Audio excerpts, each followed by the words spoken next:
Bonjour, bonjour à toi, mon frère.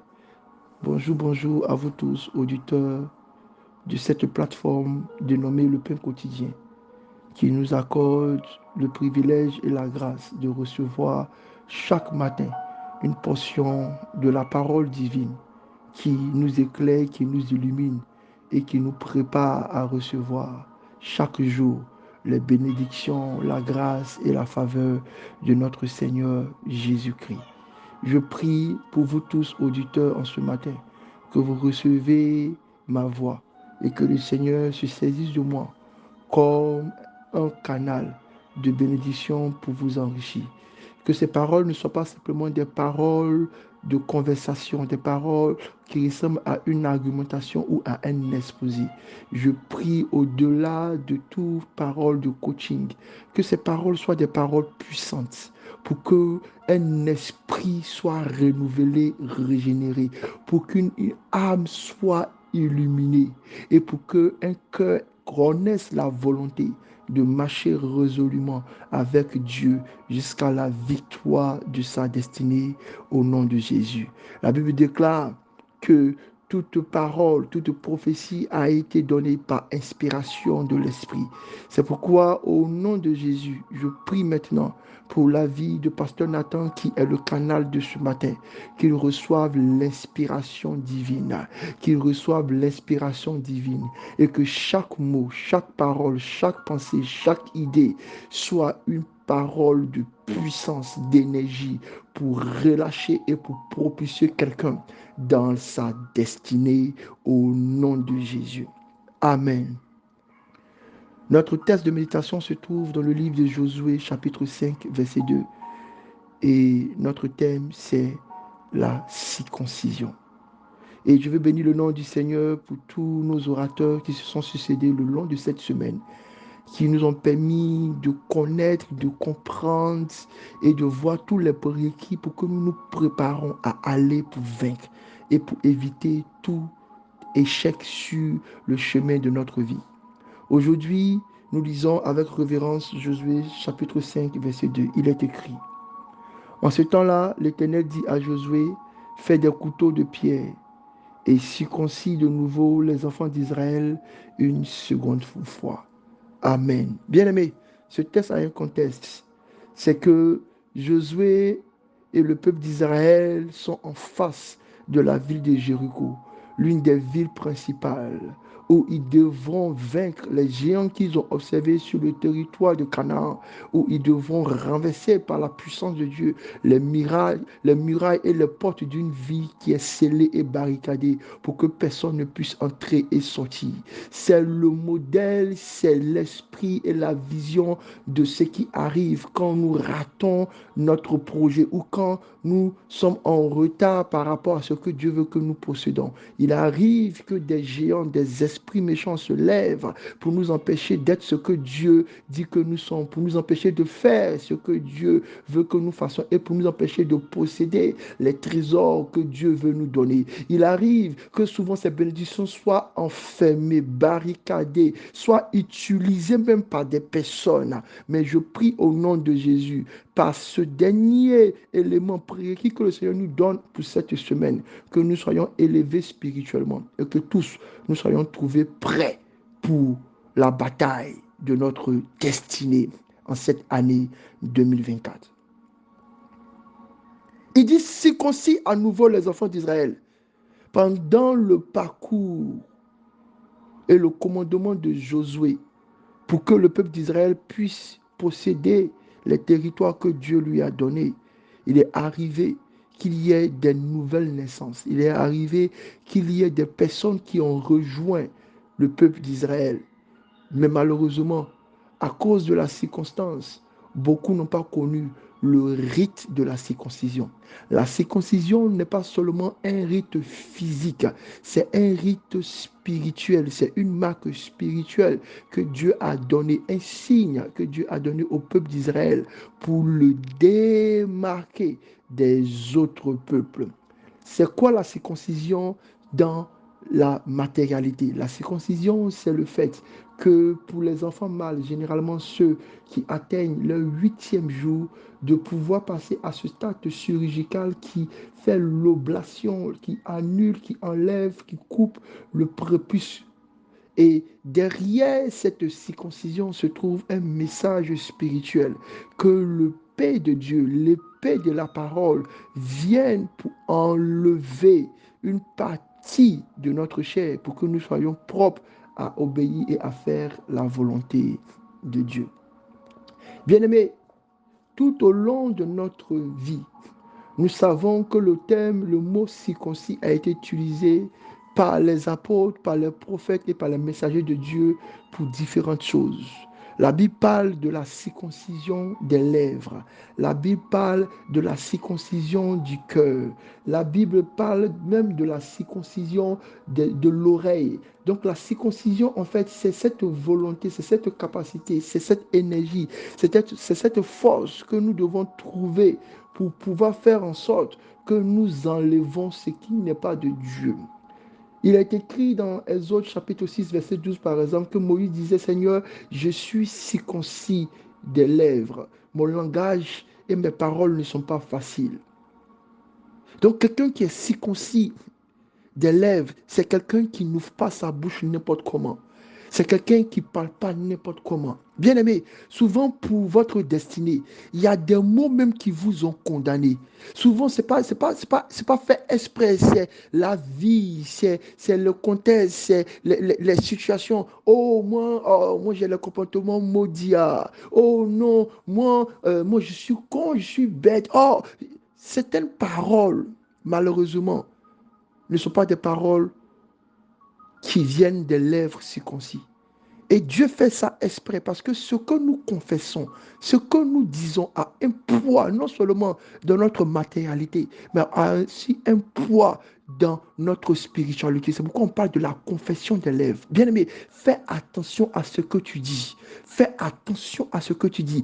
Fais attention à ce que tu as confessé pour cette année. Fais attention à ce que tu as confessé même dans la difficulté et dans l'épreuve. C'est pourquoi la Bible raconte cette histoire de Job qui a maudit le jour de sa naissance. C'était son erreur. Dès qu'il a fait, Dieu est descendu vers lui. Bien-aimé, peu importe ce que tu traverses, peu importe les difficultés, peu importe les problèmes, peu importe que tu sois en dispute, en conflit avec quelqu'un, il faut que tes lèvres soient circoncis. Sois circoncis. Mets des gardes à ta bouche. Mets un frein à ta langue. Fais attention à ce que tu dis. Dieu dit pour nous en ce matin, si vous voulez aller et réussir cette année, faites attention à ce que vous dites. Parce que la Bible dit, sur la langue est caché un pouvoir, le pouvoir de la vie et le pouvoir de la mort. Je prie au nom de Jésus que quelqu'un circoncis ses lèvres et que maintenant la vie coule de ses lèvres, qu'il parle bien de son époux, qu'il parle bien de lui-même, qu'il parle bien de son père, qu'il parle bien de sa mère, qu'il parle bien de ses frères, qu'il parle bien de son église. Faites attention à ce qui sort de vos bouches, circoncis les lèvres. Ensuite, Dieu parle de la circoncision du cœur. Plusieurs fois, à plusieurs endroits de la Bible, on parle de circoncis le cœur. Dans Deutéronome 30, verset 6, l'Éternel dit, je vais circoncire le cœur de mon peuple pour qu'il soit capable de m'aimer de tout son cœur, de toute son âme, pour qu'il puisse vivre. Bien aimé, la circoncision du cœur, c'est avoir la volonté de vouloir marcher, de vouloir penser, de vouloir agir, de vouloir faire comme ce que Dieu dit. Jésus rassemble la loi et les prophètes en ces deux commandements.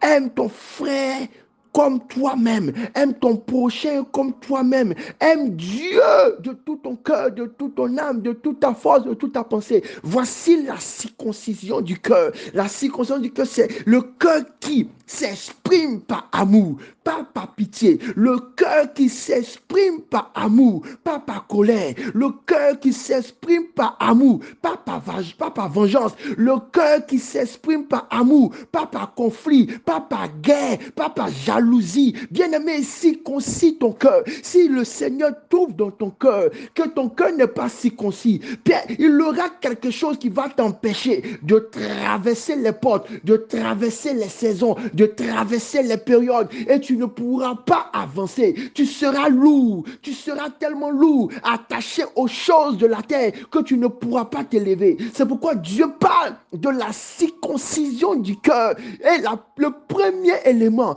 qui permet, le couteau qui permet de circoncire le cœur, c'est l'amour. Le couteau qui permet de circoncire les lèvres, c'est la connaissance de la parole de Dieu. Dans la Bible aussi, on parle de la circoncision des oreilles. Il dit, ayez des oreilles circoncises. Par exemple, dans Jérémie chapitre 6, verset 10, il est écrit, à qui parlerai-je? À qui avertirai-je pour qu'il entende? Voici les oreilles incirconcises. Parce que Dieu parle, tu n'entends pas. Dieu parle, tu n'entends pas. Il dit, il crie ici, il siffle. Bien-aimé, sur le chemin de la destinée, si Dieu te dit à gauche et que tu pars à droite, si Dieu te dit fonce et que tu t'arrêtes, si Dieu te dit stop et que tu avances, c'est que tu as des oreilles qui ne sont pas circoncis. Et les oreilles qui ne sont pas circoncis t'empêchent exactement d'agir conformément à ce que Dieu veut pour toi. Et tu vas tout renverser. Entendre le oui, entendre le nom de Dieu est une très, très, très belle grâce. C'est pourquoi le couteau qui circoncit nos oreilles, c'est la foi. La Bible dit, car la foi vient de ce qu'on entend.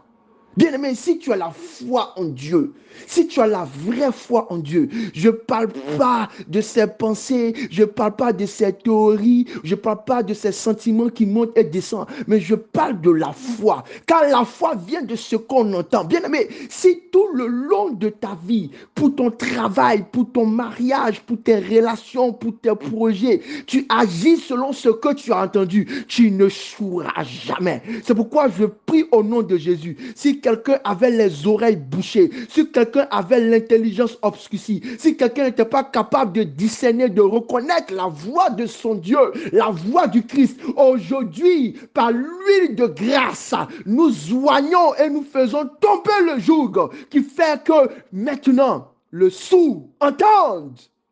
Il dit, voici, je me tiens à la porte et je frappe. Comment se fait-il que Dieu frappe à la porte de ton cœur et que tu ne l'entendes pas? Bien-aimé, la Bible parle aussi de circoncision à l'Éternel en parlant de la consécration. Oh, ce verset est tellement puissant ce matin que je n'ai pas envie de m'arrêter pour déclarer des paroles, pour dire des choses extraordinaires. Mais je sais que le Saint-Esprit vous transportera chacun pour comprendre la circoncision dans sa vie.